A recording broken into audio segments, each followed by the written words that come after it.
What's good, math family? In this video, we're going to break down the key steps to divide rational expressions. Let's get started. When we're dividing rational expressions, family, the first step we want to do is come in and begin factoring. So when I look at the numerator right here, we know that the factors are going to multiply to give us a positive 10, but add to give us a negative 7. So based off this, we know it's going to be x minus 5 times x minus 2.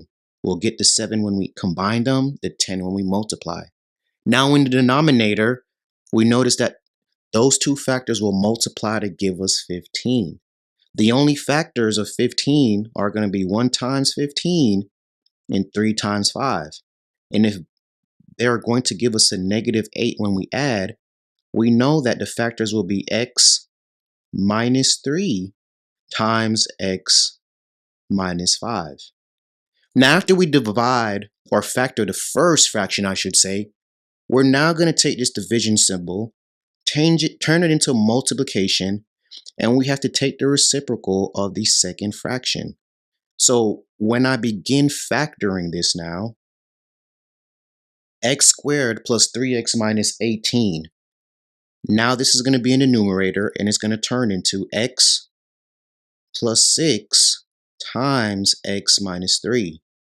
We know the signs have to be opposite of each other so that we get that negative when we add. The larger number 6 will take the sign of the middle term, 3x. Now, x squared minus 4, remember that this is the difference of squares. So this breaks down to x plus 2 times x minus 2. Now that we have factored everything and we changed the division sign to a multiplication sign, we're now going to start canceling out common factors. So x minus 5 is going to cancel out with x minus 5. When we look at x minus 3, we're going to cancel out the other x minus 3.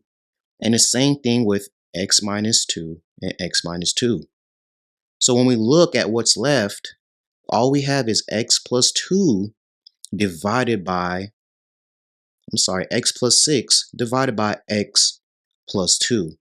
Everything else just simplifies to one family, so we do not need to put that 1 in the answer. Really hope that this quick review on dividing rational expressions was helpful. If it was, smash the like button for us, subscribe to the channel, and leave comments down below if you have questions on this video or if there's topics you'd like to see on our channel in the future.